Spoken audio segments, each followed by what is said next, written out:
Welcome to Kenton Teaches. Enjoy the video. You start by making the PDF ready.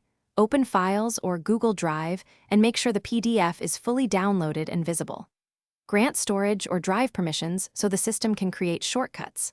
Once done, choose where you want the icon to live, a main home panel or inside a folder, because that determines spacing and quick access.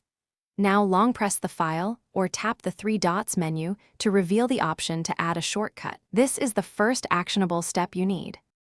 Next, create the shortcut itself. If you use Google Drive, open the file, tap the three-dot menu and choose Add to Home Screen. The system will confirm placement.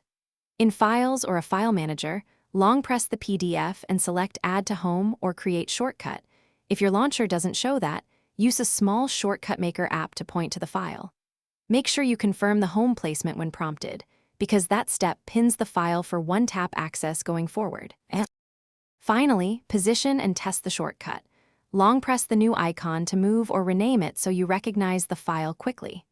Tap the icon to confirm it opens with your preferred PDF viewer. Make sure the viewer has necessary permissions. If the shortcut won't create, check launcher permissions for placing icons or install a trusted Shortcut Maker app to create a direct link. If that still fails, copy the PDF into internal storage and repeat the add. Thanks for watching. Please subscribe if this video was helpful.